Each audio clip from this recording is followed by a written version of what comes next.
we're all here. So I'm going to have you guys start out with introducing yourselves. So we have Eugene Litman, we have Joseph Weaver, we have Shannon Beveridge. So Eugene, you're first up on my screen, so I'll have you introduce yourself. Sure. Hi, guys. I'm Eugene Litman. I'm based here in Miami, and I've been a full-time content creator for the last 4 years. So I do street interviews primarily, where I spend the day with the most successful people. And then I also have one of the largest street interview agencies. We work with consumer brands and work with people and kind of grow their brand and scale them through street interviews. Awesome. So cool. And I learned from personal experience just how difficult that is today. Joseph, can you tell us a little bit about yourself? Sweet. How's it going, everyone? You might be able to tell by the accent that I'm probably from the other side of the world, based over in New Zealand. And I guess my technical title is like a certified performance neuroscience coach. When I say that, it means a whole lot of nothing to a lot of people. But I work with top founders and content creators to essentially help them tap into peak states of human performance so that they can achieve way better results and while working way less. Because I guess I'm a big believer of getting the results and getting the business success, but if we don't have time to spend it with our family, our loved ones, the whole reason we're probably doing it all, it's not really that useful. And so, I help people, find that balance between both and helping them become as productive as possible. And so, I work with a number of creators. And so I guess the expertise today will be my own. I suppose I should say I built my own audience to 500,000 people and millions of views, all that sort of stuff. But now I'm more on the coaching side of things. And so I can share insights from my clients as well as my own personal insights with you guys today. So excited to get started. Very cool. Thank you so much. And last but not least, Shannon. Oh, wait, you're muted. Can you hear me now? Yes. Yes. Okay. Sorry. Okay. Hi, my name's Shannon Beveridge. I live in New York, but I'm currently in Fiji for who knows? My girlfriend is on Love Island doing the After Sun, so I'm here for 6 weeks, and I'm a little bit tanner, which is nice. But I'm usually in New York. I am a content creator, but I've been online for 15 years. I started on Tumblr, and then from there built a YouTube audience. Then I had a podcast. I have a podcast. But I've also been here for all the iterations of the internet, so I've seen it change over those 15 years, but it's been my job the whole time. And I make content. I started making content on Tumblr, blogging about my coming out experience, because I was in Oklahoma in a sorority, and that was obviously kind of interesting for people. I think everyone was like, is she gonna survive? And I did. And then from there, I've just continued to make content pretty much primarily for the LGBT community. So does that make sense? Absolutely. This is my first year watching Love Island, and I'm really, really, really involved. So we'll get back to that. We'll loop back. We'll loop back around because I think it's a part-time job. It's a beautiful marketing ecosystem in its own way. Okay. I'm very invested, and I have strong beliefs that it's a beautiful marketing ecosystem. But today we are going to talk a little bit about metrics. So I definitely want to hear all of your different opinions, and I'll just kind of throw this first one out there.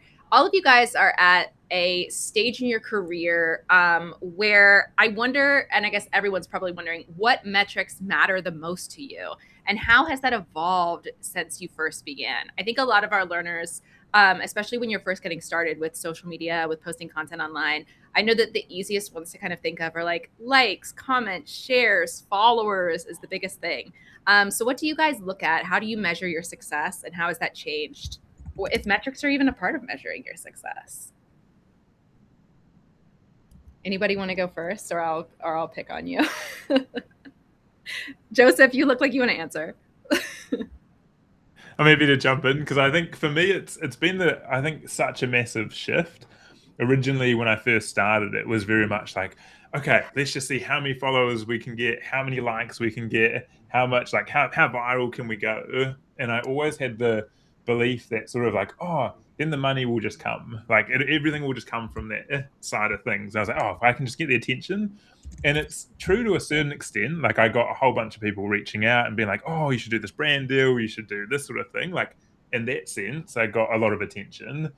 but it wasn't really what I wanted to be doing. And to be fair, when I first started, I didn't know what direction or what product I wanted to sell. So I started a clothing brand. I started selling custom guided meditations. I had like a private community. I had all these different things, but I didn't really know what I was doing. And I think in the beginning, I was just trying to how many views I could get, and that's the metric I was using.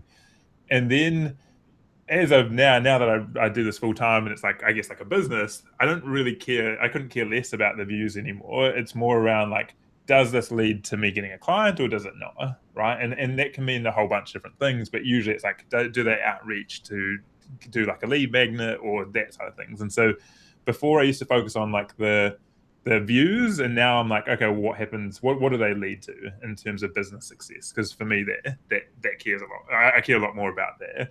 And I think one really interesting thing is you always hear about oh, okay, you don't need lots of views to make a lot of money, right? And I never really believed it. I was like, oh, that's just people saying that.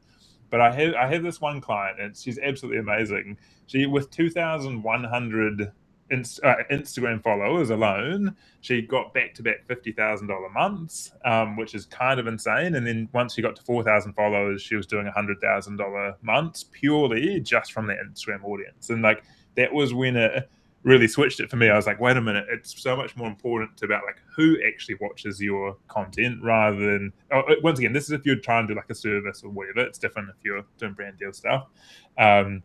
And I guess for me, that shifted my mindset about going, hey, for me, I will especially if I'm on LinkedIn, I'll review who's actually looking at my profile. That's more important to me than getting likes and stuff on the thing. And so, yeah, that would be my shift, is from likes to actually who's on the other side of the screen. Very cool. And that comes down to pivoting the way of content that you create. So I guess a follow-up question for you, Joseph, is when you first started and you said you were more concerned about how many likes can I get, how many follows can I get, that sort of thing. Did you feel that was dictating your content in some way, in a direction that maybe you weren't necessarily feeling was right for you? Yeah, well, I think, to be fair, part of the challenge was that when I first started, I didn't really know what I wanted to do, right? It was very much hey, I'm working full-time, I'm doing this. I want to start sharing these things about helping people improve their focus and their attention and get off their phones and reduce the scrolling and become more mindful, all of these sort of things. But that was as far as it went. And I wish at that point I'd just gone, oh, maybe I could just have some sort of, even if it was just hey, I'm building out a program or whatever to improve your focus, sign up here, or here's an email. I could have captured tens of thousands of emails through that process, but I wasn't even aware that was something to even be focusing on. I was just oh, everything else just comes if I just focus on the views. I have realized I don't know if that actually just answered your question or if I just pivoted, but no, for sure. I didn't have the clarity in the beginning, and so I would definitely do things differently for us to do it again. So same question, throwing it out there for Eugene and Shannon. So that the question was, which Joseph, you did answer. At this stage in your career, what metrics matter to you the most, if any, and how has that evolved since you first started? Eugene, you're off mute. Yeah. No, I mean, I have a similar kind of experience. At first, I was definitely chasing virality and just views and followers without a plan. And now, I don't even think my Instagram following has even grown that much in the last year, and it hasn't affected me at all or anything like that. So what I primarily look at is retention for the videos. I look at the retention graph. I see if the hook was strong enough, things like that, just to see if I can make the video better and more exciting, see if people actually watched it. Sometimes I'll read through the comments, and if people are referencing something that was at the end of the video, I was oh, okay, they actually watched it, or they actually paid attention. Or I'll leave little things in the videos for people to react to, just to see if they're paying attention. But really, for me, I look at shares and saves are good in general for the Instagram algorithm. Mm-hmm. But really, for me, I just look at the retention. But in general, none of it really matters, because you're only as good as your last post in a way. And I'm not really too attached to the performance of it. Overall, if I got 0 views and no one was commenting, I'd be okay, something is wrong. But I've learned to not get too attached to any of the metrics, because some people are watching. Some people, I usually watch reels and I like them, and I don't in person I like them, but I don't even physically like them. So, and I've still watched the full video and understood. Or I'm not a commenter on people's videos. So just because no one commented or no one liked it doesn't mean that people didn't watch it or there wasn't some kind of value. So yeah, I just focus on like, as Joseph said, like what are the like sales aspects of it? Like, are these potential customers? Like, can it make you money? Because that's at the end of the day what you're probably doing it for. If not, then it's different. But yeah. That's so true. It's so funny. The first time I talked to you, Eugene, you were like, "Can you even name 10 videos that you just watched in the last hour?" And I was like, "Last hour, girl, my screen time is like embarrassing. Okay, like I can't even name a single video." So it's so true. Like if you think about your own behavior as a user, it's kind of easier to stop thinking about the metrics as like, oh, this is like the end all be all of things. Like you start thinking about it as like, oh, people are just scrolling. Like people might just have nothing to say for this one. And Shannon, I'm really curious about your answer to the same question because you've evolved on a bunch of different platforms. So I think like a lot of people's journey is like they find what's working for them and they stick to one. But I'm curious about how you've grown from Tumblr to YouTube to having your podcast on all of these different platforms. Well, first of all, I think of my screen time as market research. So that's how I sleep Period. at night after. Thank you. So if you want to reframe that for yourself. Yeah, I think for me, obviously I have a unique experience, and also my followers they came from a very personal place. So it was a lot of like personal sharing and then a connection with those people. So I agree with both of them. I think a huge mistake people make is to chase virality, because I don't think that virality is sustainable. And I do think there's also this dopamine rush that comes with social media in general. So because I've been online for so long, I remember at first it was like, okay, well, when I hit 100,000 followers, I'll be happy. Okay, when I hit 200,000 followers, I'll be happy. And then eventually you're like, okay, it's kind of like doing a drug. It's like, it's never as good as the first time. So as soon as I realized like I was never going to get that dopamine hit the same way again, I was able to reframe my brain into realizing that it's better to have like 100 really truly engaged followers than it is to have 100,000 people who sometimes they're commenting on your stuff being like, oh, I haven't even seen you in a while. You're like, well, why haven't you seen me in a while? So I think the metrics that are most important are kind of like the connection to whoever's following you, whether that's something personal like my story, or you're like a personal trainer and it's like you specifically do what I want my body to look like. Like having a niche and making sure that you're really talking to your audience and connecting with them is more important than, having one video make it on the FYP, because half the time when that happens anyway, it's not even the people that you actually want as followers. It's like my most viral videos are the ones where I'm like talking about how, let me think of an example. The woman from Wicked is a lesbian, and a lot of people don't know that, or she's queer. So I made this video and I'm like, and no one even knows. And then that obviously makes it to the wrong side of TikTok, where all the comments became, and why does that matter? And why are we even talking about that? And I'm like, none of those people actually translated to any kind of following for me or like true engagement, versus some of my videos that are much less watched, but like engaged with the right people, the people I want to be following me, if that makes sense. So I of course I look at metrics, but not in the same kind of like goal oriented way anymore. It's not like, okay, when that happens, then this will happen. It's more like, okay, let me just be consistent and create something that's sustainable and that makes me actually want to get online and like share my life or my story or whatever it is.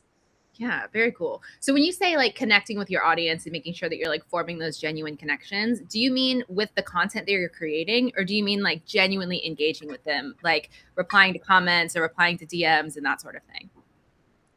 I think it's a combination of both. I think it's knowing what your audience wants, so creating the content that's right for them. But then also, I try to do my best to like respond to DMs.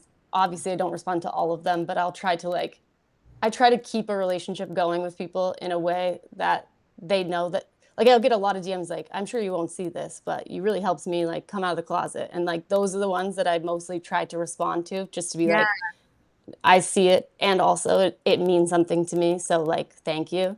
It's also hard. My online presence is also kind of unique because there's a lot of people who DM rather than comment because they may not be out in real life. So I have to kind of nurture this behind the scenes relationship with some people, because otherwise, yeah, they're not necessarily in a position where they can be commenting on my post because their life is not in the right place for that. But Right. it's different for everyone. I think both are important, though. Yeah.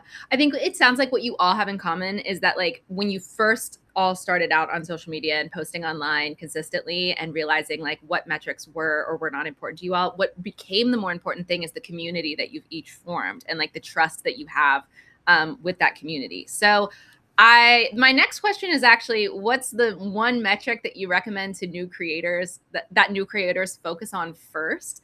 But I almost want to kind of pivot that question and say, what metric tells you, if any, that you're growing a community, that like the community is there and that like the followers you're getting are the right type of followers? Joseph, can we go back to you? Yeah, for sure. I think it's the type of engagement or the type of questions you get asked, like whether that's in the DMs or whether that's like they respond to, I guess, like, because you make a whole bunch of different content, or like people mention the whole like, oh, different content pillars and so forth, and you'll have ones that you're talking, I guess, exclusively to the pain points of your ideal customer or client or the person that you're trying to help. And I think it's, if those videos can relate or invoke people asking questions and going, oh, okay, I want to know more about that, or like, I think that's the, well, is that true? Like that's what, like, I guess I look for. But I think it's also the number of conversations in the DMs. Like for me, I'm a big, I like engaging with the audience and stuff that I have. And I think especially because I'm selling, I guess, like a high ticket service and like in the coaching sense, it's very much like trust is so important that they go, for one, believe you can actually help them, but then two, that realize you're just like a legit human being and like actually it seem to be pretty genuine. And so I think it's like, for me, I like to spend as much time in the DMs as much as possible, either that's sending voice notes or just sending messages and just like checking in with how they're going over time and just like building that relationship long term. And then I find it's usually like 3 months later or whatever, they'll be like, oh, I'm still struggling with this, or I want to work on this, and then going from there. And so I think that's it's the type of question. But I think I do just want to touch on like the metric that I think Chris should follow on first, because I imagine there's probably people in this call as well that are going, okay, well, I've got no one sending me DMs, or I've got no one, like I don't have the community yet. I'm trying to start this. And I generally think the most important metric is like, is the video posted or is it not? Right? Like I think so many people focus on like instantly jumping to the, oh, what should we like, oh, the view, the retention. Once again, all amazing things that I would say is like step 2, but we can't analyze something that doesn't exist. And so I think it's super important that like, even when you're first beginning, just going, okay, what is the posting frequency that I want to do? What does that schedule look like? And then going like, hey, if we like the single metric we track is it posted, is it not? And on the times that it's not posted, is it going like, maybe there being a little reflection being like, okay, was it that I felt like I was too busy because I'm trying to run my business at the same time? Was it that I was worried what people would think about it? Because when you first start posting, it's very much like, oh, it's not good enough, or it needs to be perfect. Right. And the crazy part is that for a lot of creators, once they get established as well, it's still that same thing. But now they've got the pressure of like, oh, people are watching, I've got to make it good now, And so it's like this constant evolving thing. So I think if you could focus on one metric, it would be, is it posted or is it not? And then you can, I guess, like the secondary is focusing on building that community with any form of engagement that you get. I love that. And Joseph, like as a coach, what's like the thing that helps you personally get past, like, I mean, I'm guilty of it too. I'll sit here, I'll create a post, I'll edit a video, whatever it is. And I get to the screen where I'm about to hit post and I'm like, I don't know, like, should I make one more edit, or like, do I really like this caption, or like, is this really what I want to say? And like, the thing that has gotten me personally past that is that like, I don't care at the end of the day. Like, you know what? Fine. If I think it's cool, if I think it's funny, if I think it's entertaining, like the right person is going to feel that way. That's my little like mantra that I tell myself over and over. But what is yours, and what do you coach the people that you work with through to kind of get past that? Like, well, I think it's going to be real interesting because next week, I think in this community as well, I'm hosting a masterclass, I guess, on procrastination, and I'm going to be addressing that exact, I guess, challenge and a process through that. So tune into that. But the speedy run through, is it's changing like the thought that we have, you know. So when we get to that posting bit, we can either have the thought of, oh, like no one's gonna see this video anyway, or oh, it's not good enough, or so forth. But if we can reframe that to another thought, and we'll talk about more in depth of how we go about doing that, to being like, oh, this could be the video that blows up my account, or this could be the video that gets me a client, or even asking yourself or having the thought of like someone. I think sometimes we can be pretty harsh on ourselves, and I think especially when we're beginning, it's very much like this is what I sometimes tell to people that are just starting. It's like it doesn't matter if you try and get the most perfect video at the moment. You're gonna look back at it in 3 months' time, 6 months' time, and go, "Oh, that's so embarrassing! Like, oh, I could have done so much better." Like, and that's even if you did your 100% best right now, and you were so happy posting it. I'm sure, like, you'll look back and go, "Oh, it could be done so much better now." And so I think the question or the reframe to be asking yourself is going, can this actually help someone? Like, can this actually have a positive impact on their life, or whatever impact that you're trying to have?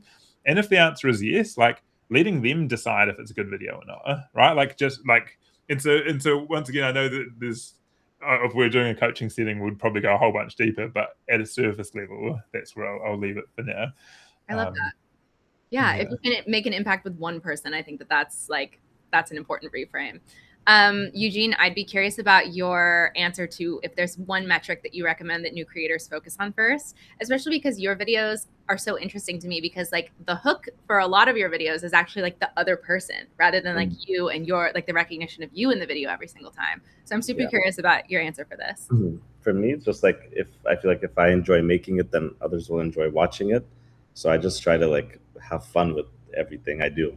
And like if I enjoyed the process of editing it, and if the interview was fun to make and everything, then I'm okay with the result. Then, you know, everything was good. But I agree. I try not to like overthink it. I think getting it posted or getting it even filmed is another metric. Like, let alone like, you know, a lot of people blame like they don't have the right tools or anything. And I think I've shown you my phone before. Like my tool is, I need a new phone. Like cracked here, it's like busted here. Like, but it's not an excuse, you know. So I think literally just like getting in front of the camera and filming it, and then just getting like not procrastinating is probably the best like new metric. And you know, you just got to be fast and execute. And like if an idea doesn't work or a content series doesn't work, then I'll move on to something else. But you got to just like try it out and have no fear. Worst case, it doesn't work out, you'll be right back to where you started. So there's no like fear of failure, and you know, every failed video is a step closer to a more successful video in a way. So I just kind of don't overthink it. Post it. As soon as I press upload, I already forgot what I just uploaded, and I'm on to the next video. So yeah, just close the phone, you know. Just upload, close, on to the next video. Step away. Yeah, exactly. Close Instagram, open TikTok. Okay. Exactly. Like so Mike, I guess I have a follow-up question for you, which is, you said if you're having like a good time filming, if you're having a good time editing, like you have kind of like an inkling, like this is going to be a good one. Do you ever, if you're editing a video and you're like, ooh, I don't know, like do you ever hit like a wall while you're in the process of the creation itself and have to pivot or think like, oh, maybe I'm not going to post this as it is? Is there any advice that you would give on like if you start to get that feeling like earlier in the process, maybe pivoting earlier or like changing your concept or something like that? I always post it, even if I think it's bad, or even if I look bad in it or anything. Like no one's even gonna notice. Like I always like think about like we're lucky if anyone even like watches the video with sound on. Like, yeah, they're not gonna notice like the typos and the subtitles. Like there's plenty of videos I have, there's typos and like the captions, and I could go back, ask my editor to redo it. I'm like, who cares? Like that's just gonna take up more time. No one's gonna notice it. If they do, like I don't know, I'll send them like $10. Like good job, you paid attention. So I don't really like worry too much. I kind of just film it, edit it. It was a fun video, and post it. Yeah. And, wow. Yeah, I'm sending this video clip to some long-standing clients I have and saying, Eugene says that if there's a typo in the captions, that it doesn't matter. I'm not editing them anymore. Yeah, I tell them. They'll be like, I'll fix it if they really want to. But like, no one really cares. And that's, I think, like, the thing I always think about is like, really, no one cares. Like, they're watching your video for 3 seconds, best case. If they're paying attention, like, are they watching it in a restaurant on a date while the other partner like goes to the bathroom and they're watching a video for 5 seconds? Are they watching it while they're on the subway train and they just lost service midway through your video? Like, it's really not that deep. So it's just short form content or long form content. Like they'll rewatch it if they want to. So. And also, if you're chronically online, you know the captions are never correct. You know the subtitles are never. You can do it on purpose. You can rage bait and do things on purpose. So people Misspell go, it on purpose. See if anyone misspell comments. it. Yeah, exactly. That's like pro level. That's what, tactics. Do it on purpose, or like you could call if there's like a Lamborghini, you're like, oh, I love your Ferrari, and then Oh, I love that. Yeah, purposely making a mistake to kind of start the hook. You can do that if you want. Yeah. Super cool. All right, Shannon, last but not least, number one metric that you would recommend new creators focus on first, if any. Well, I think technically this is not necessarily a metric, but I think what I would pay attention to is if you're creating conversation, like no matter what that looks like, whether it's someone stitching your video and like adding to it, or someone commenting, or someone DMing you. I think that is like the biggest sign that you are doing something correct if you're creating conversation, even if it starts really small. So, but I agree with both of them. I think the biggest problem so many people have is perfectionism. And because I've been online so long, there have been people in my career who had more followers than me, even like starting back on Tumblr, that are now, doctors and nurses and doing like have normal jobs that are also very amazing. And thank God that they did that. It's like, we need more people to get into like carpentry. We're gonna have a new epidemic soon, but literally. But the only difference between me and those people is that I tried. So, there were a lot of girls and people that could have been making YouTube videos, jumping from Tumblr to that platform when it seemed like that was going to blow up. But those people had too many walls. Some of them are like even my friends to this day that are like, I can't believe you have so many followers. I literally had more followers than you. And I'm like, yeah, but you never tried. So I think that's the biggest thing is like, hitting post or like, and if you look back at like the different iterations of my podcast as it's grown, the first episode versus the last episode, it's like night and day. And like, sure, maybe it's embarrassing, the low quality of the first one, but also it would be more embarrassing if I was those people in my DMs being like, I can't believe you have more followers than me now. Like you just have to try if you're here and you want that as like part of your business, I think. Yeah. Don't let perfectionism or like comparison stop you from just saying whatever. If you have something to say, it's kind of amazing. We all have a microphone. Maybe not all of us should have a microphone, but we all have a microphone. Yeah, we all have a platform. Like it's just whether you choose to use it. Shannon, I'm going to stay with you actually for the next question, because it is, what is the biggest swing or most dramatic pivot that you've made that has paid off? And I'm wondering if it has to do with you like growing from Tumblr to another platform, or if it's from shifting from posting online to podcasting, or if it's something like that. Sorry, I keep muting my mic. I think the most dramatic thing I did is I just did all the things as they were becoming. Like a lot of people, even with TikTok, when TikTok was Musical.ly, I never had a Musical.ly, so I was a little late to that one. But I did make a TikTok. Like as soon as anything kind of was working, or like I saw that people were trying it, I would create my account right away. Even like with Threads, as soon as they created it, I was like, okay, I'll make a thread. I think that it's not necessarily dramatic, but those are all very different platforms. So taking a swing and just trying to make the content for them. Obviously, Tumblr was much different from YouTube. I went from like kind of like, it's almost more like a Substack the way I was using it, to go from that to then even putting myself on camera at all. Honestly, that's probably the biggest shift, was going from being like typing my feelings to sitting down in front of the camera and be like, so I'm gay in Oklahoma, and that was pretty dramatic, but worthwhile, obviously. What made you decide to make that jump from Tumblr to YouTube? Honestly, I started on Tumblr and I was just telling my story, and I was like, if you want to see it, you guys can all go read the letter I wrote coming out to my dad. I shared maybe too much, some might say, but I started to have this following on there, and I started getting the same questions a lot. And so it honestly was just a means to I was like, I don't want to have to keep answering the same questions. So I made a Q&A. So that was my first YouTube video. And also at the time I was still in the closet in Oklahoma. So I didn't even have my YouTube videos public. They were all unlisted videos that I would embed on my Tumblr.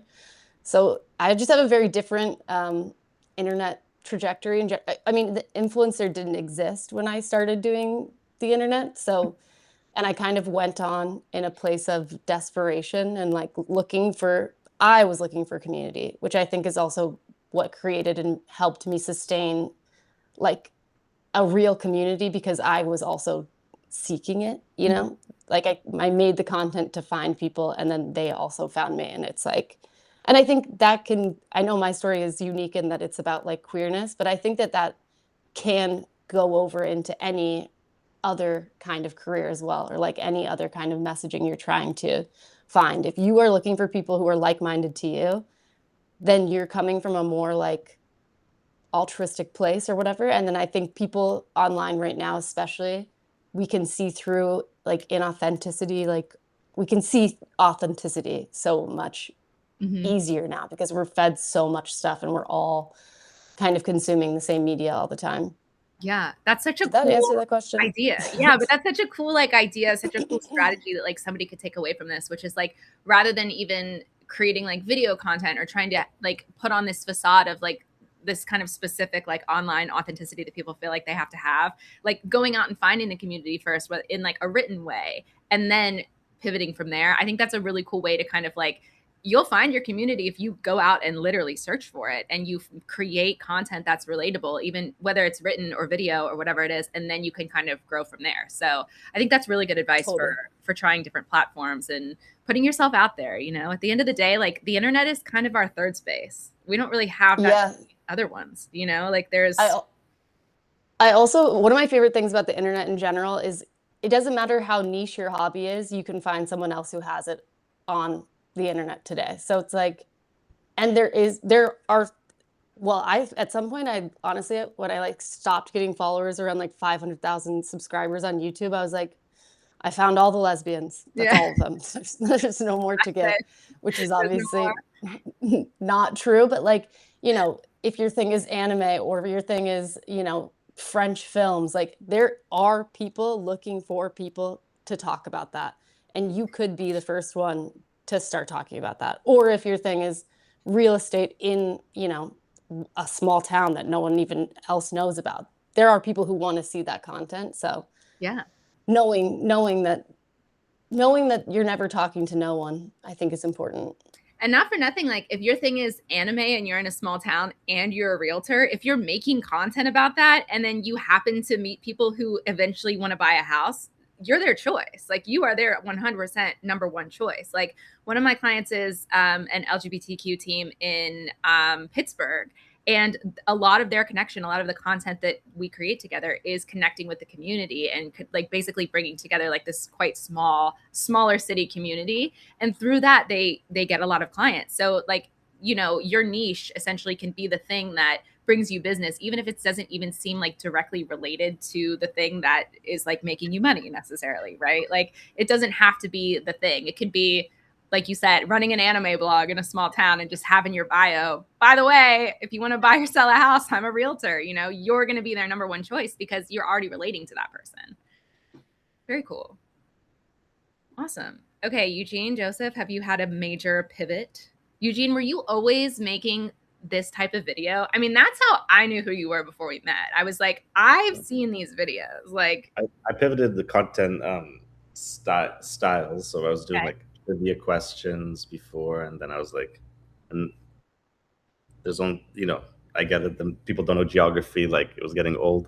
Like there was still getting a lot of views, but like I could only ask like name 3 countries in Europe so many times, and I did that for like 2 years. You are the reason why to this day I avoid Washington Square Park, because someone there is going to hold up a map and ask you to identify South Korea, and it's because I did have a map. I am so afraid of that to this day. Like I'm constantly afraid, and I'm okay at geography, right? Yeah. Like it'll be the one time that I'm like, a country that starts with an A, like I don't know, you know? Yeah.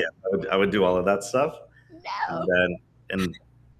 And I could still technically go back to it. It's always there, and it was a good way to get a lot of followers and a lot of views. So I kind of sacrificed the followers and views to just make content with people I actually wanted to meet and to hang out with. And since then, I've become friends with people. My circle has gone, you know, like kind of more influential. So I kind of sacrificed those metrics to just surrounding myself with people that are successful, that I admire, that I want to get to know. And before I was like hanging around like drunk people, asking them geography questions. And now it's like entrepreneurs and artists and other content creators. So I knew by changing my content type would be a different vehicle for me, like to connect with other people, because I couldn't, reach out to my favorite content creator and be like, well, I want to embarrass you on social media by asking you trivia questions. Like, what's the point of that?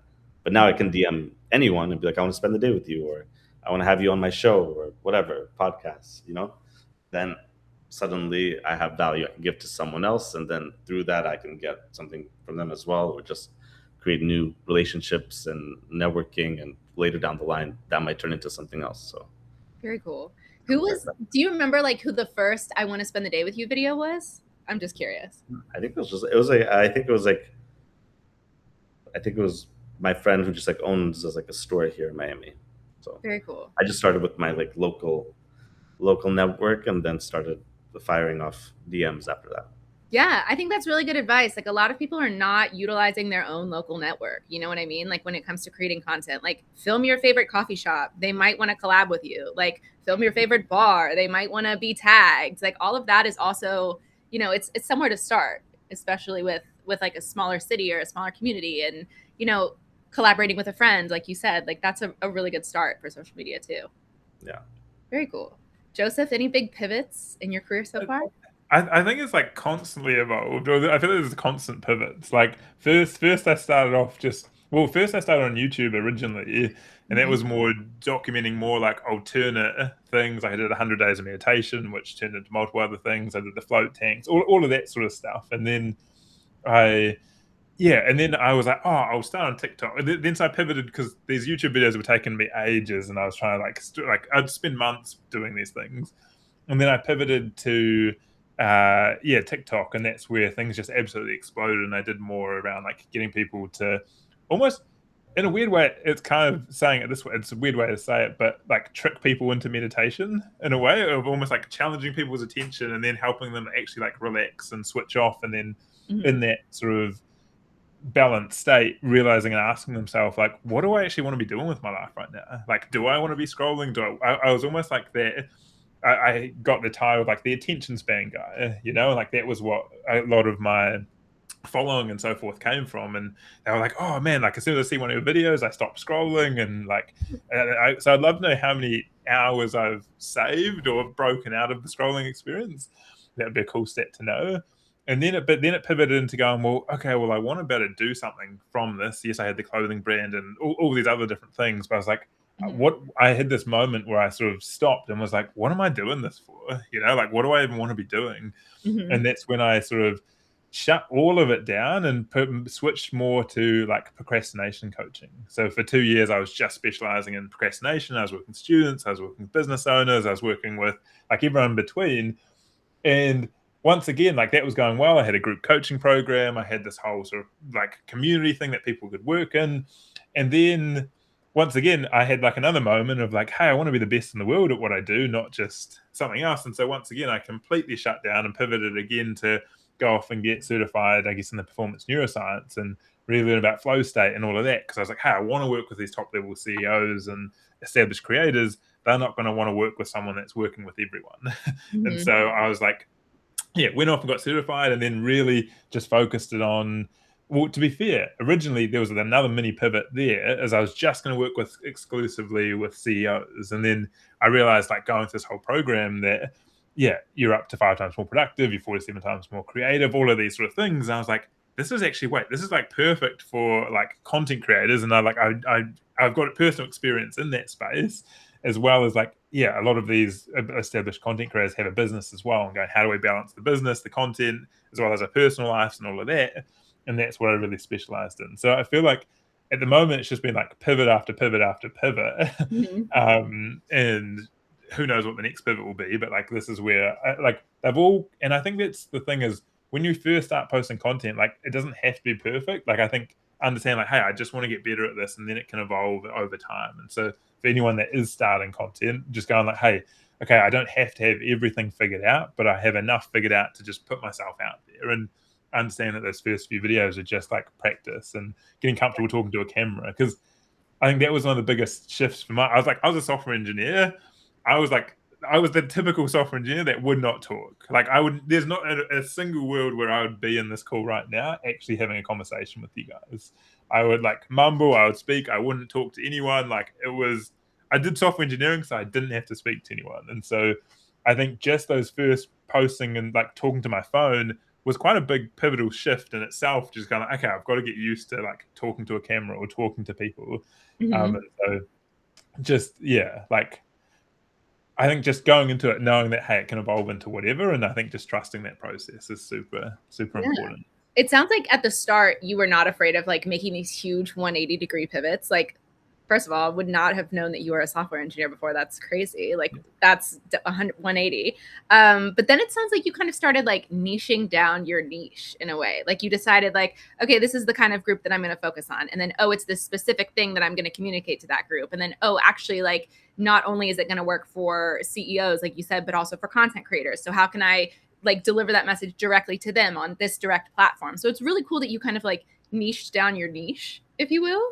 Yeah. How did you, this is not one of the questions on my list, guys. We're just yapping now. How did you choose that niche? How did you get on this journey to begin with, if you will?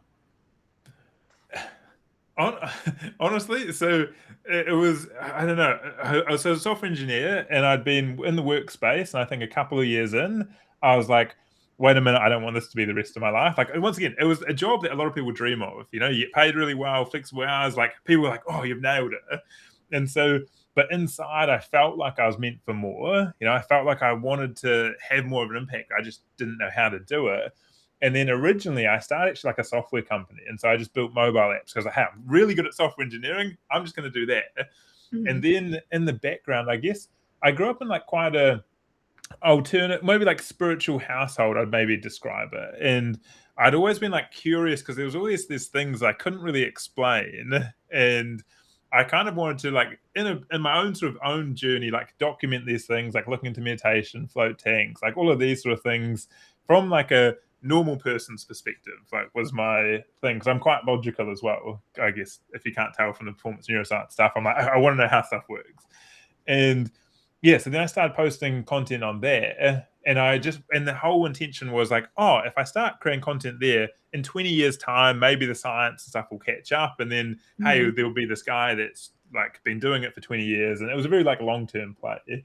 And then I just sort of fell in love with the creation process, and it was fun creating these videos and telling these stories and all of that, and then it just evolved from there. So it was quite a big shift, but it sort of, yeah, it's all just naturally gone from this underlying feeling of how I want to have a bigger impact than what I was having. And I was I couldn't believe that this was going to be the next 60 years of my life or whatever it was. And I was I want to do something. I don't know what.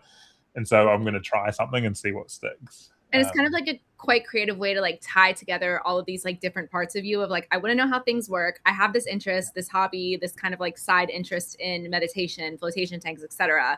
I'm going to put those two things together so that other people can kind of get the perspective that I want to share on it. So it's really cool that you've combined all of these kind of different things, to combine them together. And that's kind of what a niche is it not? You know what I mean? Yeah, it's constantly evolving. Yeah, 100%. Shannon, I'm going to kind of pivot the question back to you with we've moved a little bit off of metrics. If you guys still want to touch on metrics, we can, but I think we're all agreeing here that it's not the most important thing, especially when you're first getting started with content creation. But I kind of have a question for you, I guess, about niche. I know that you've created this very specific community and kind of found this community, but I wanted to ask you, because we had talked a little bit about collaborating with people who are your friends. You have a very successful podcast. How do you choose guests that you bring on? How did you start that from also collaborating with people that you knew? I just want to know if your journey with bringing guests on a podcast is kind of similar to what Eugene said in his content creation journey with he started with featuring his friends in his videos, and then it kind of expanded past there. So I wanted to know if there's any kind of similarity in that. Pardon me. There's definitely similarity, but in a way, oh my gosh, pardon me. I've almost done the opposite of what Eugene did, because my community in LA, when I was in LA for 10 years, was a lot of influential people by the time I already started my podcast. So a lot of my first guests were I can name a few, but like Robbie Hoffman, Gabby Windy, Jojo Siwa, and like G Flip, which is anyway, but like people that already had a following or like a name, and that was really fun for a while. But I did feel also like all of those people have a very unique connection to queerness, and their queerness has been kind of celebrated and loved out loud in a way that I think maybe is not necessarily as relatable to the audience I had initially began, which is these people who maybe aren't as like comfortable with where they are in their life. Mhm. So I pivoted my podcast from that to like an open essay format. It's kind of similar to like Modern Love on New York Times, but again, specifically for queer people. But also I've opened it up to, before everyone on my podcast had to be a part of the community. And now like in this new iteration of my podcast, one of my next guests is like a mom of a queer daughter, and also not like a famous person, just like a woman who lives in Rhode Island. Like, you know, I felt like I had gotten everything I could from, you know, the kind of collab situation of bringing on bigger voices. And I wanted to be able to sit down and talk to kind of like people living more normal lives. Mhm. Because I think that that's kind of, those are kind of more interesting stories. Although obviously it's very cool to talk to like Jojo Siwa and take a picture of her car with her face all over it, parked outside of my house. I was like, this is Yeah. insane. But kind of, yeah. So I kind of did the opposite of Eugene almost, where I'm like taking it down. And also that is reflected in the numbers of my podcast as well. But that goes Mhm. back to the metric of it all. I'm like, do I care more about having a lot of views, or do I care more about the message behind what I'm talking about? And yeah, I think what's more important to me is the conversation I'm creating. And I think that the conversation with real people is more interesting than, you know, celebrities. And that turned more into like a gossipy kind of like, you know, I don't know. I started feeling uncomfortable with the content I was making. So again, I guess another pivot. And I think the biggest thing about doing anything in life is being flexible and knowing when you need to take a shift, because if you're not feeling aligned with whatever it is that you're doing, whether you're a software engineer or you're a content creator and, you know, blowing up like gossip threads all the time, you have to be able to figure out which thing is like aligned personally with you. So I love that. That's such good advice. Like it goes back to kind of like, if you think it's cool, if you think it's interesting, like the right people are going to find it, you know, and it doesn't mean that you have to collaborate with JoJo and get all of her crazy fans in your comments. You know, you can start with anything. I have a question also for both you and Eugene, which is, what did the collaboration process look like when you were first getting started? I'm kind of looking for the advice, for example, I know on this call we have a few realtors. One piece of advice that I have often given to realtor clients is to collaborate with like local people. But then also the question I usually get back is like, well, how do I even start that? Like, do you send a DM? Do you go in person and ask? Do you start with a friend? Like, do you need some kind of social proof first to prove that you could even do it? And then how do I get that? Like, how can I prove that collabing and featuring someone else, either in a video or on a podcast or in a post, is something that's going to kind of benefit both people? So do either of you have a process, or did you, when you first got started, of collaborating with other creators or friends or whoever it was? I definitely DM like everyone. Like, doesn't matter how famous or anyone. Like, I was just like, okay, they might respond. You never know. You never know who checks. And like, I've gotten some. I was like, I never thought this person would respond, even if it's a no. Like, they saw the message. Like, Yeah. even if the response was a no, I'm like, okay, it worked. So I'm never scared to like DM. I've had some like just random stories. Like I was one time walking to the cafe, listening to one song. I was like, oh, I should DM this artist. I don't know who he is, but I like the song. Then he responded in 5 minutes, and then like 30 minutes later, he booked me a flight to Dubai to film a video with him and paid for my hotel and everything. So I was like, oh, that was a very eventful walk, and I DM'd him while I was walking to the cafe. So I was like, oh, By the time you got that coffee, last 2 years he's my friend, and I've seen him multiple times. So yeah, you never know. So it never hurts to try. And then and I like to send voice notes. So make the DMs as personalized as possible. Mm-hmm. And always like voice notes on DMs are really good, because then they just have more trust with you. They can actually hear you. It just builds more like rapport. So I always use the voice feature. Even if it's your first time reaching out to them, you I'll always just use the go. voice feature. Yo, what's up? Love your content. Blah, blah, blah. Oh, that's so cool. I love that. Are you really specific about it? Like, hey, I really liked like this most recent video, or does it just kind of come naturally, like whatever? If you have the time, as personalized as possible. I've also done some things where I've pre-recorded voice notes. I had a VA like hold up the phone to the computer with my voice and send that out at like scale. So it's like different variations of my voice.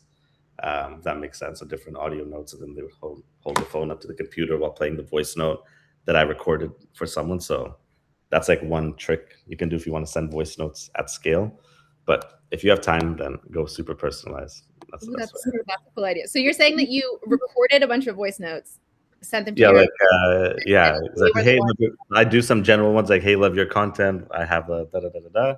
Would love to, something like that. And then I'd have the VA just sit there all day messaging people like hundreds of DMs as if I'm sending hundreds of voice notes a day. Wait, that's such a crazy good idea. That's insane. That's literally insane. My mind is blown right now. This is Instagram drip. People would respond. Yeah, people would respond like, "Oh my god," they think they're getting a real voice note. Right, as personal. I mean, and it's still personalized. I think that's amazing. Also, at the time, it's like more than a text. They're like, "Oh, he couldn't copy and paste it." It's a voice note, right? So, right. His phone quality is really bad, though. Exactly. Yeah. I love that. Yeah. Cool. Shannon, do you have a process for like collaborating with people, or when you first got started, especially, or maybe now, since now you're working with, like maybe some smaller names or some more like unique creators? Well, at first it was definitely like a DM heavy, or like my personal network. A lot of those people I'd met in real life, so I could just text them and ask them. But I think a good thing to remember is I think you'll be surprised how many people are interested in telling their own story or like giving their perspective. And I think people don't even understand how like almost like honored sometimes people feel that you even reach out to them, rather than feeling like you're being like burdensome to someone by asking like a local coffee shop owner if you can like feature them. You might think that they're going to be like, oh my God, no, I'm shy. Like, I don't like being on camera, whatever. But actually, so many people will hear that and be like, oh my God, I didn't even know you were thinking of me. And like 2 examples that stick out for me. One of my YouTube channel before it was podcast, like I had one of my ex-boyfriends come on my YouTube channel, which I thought there was no way he was going to say yes. And then he was like, sure. And he works at T9, which is like, the calculators. So he's not someone who's down to be on camera usually, but he was truly like honored that I wanted to have a conversation with him online. And then even for this new podcast, the mom that I'm telling you about, I just reached out to her daughter as my friend, but not her queer daughter, her straight daughter. So I reached out to my friend and I was like, hey, I know your sister is queer. Like, would your mom ever be interested in maybe writing an essay for me?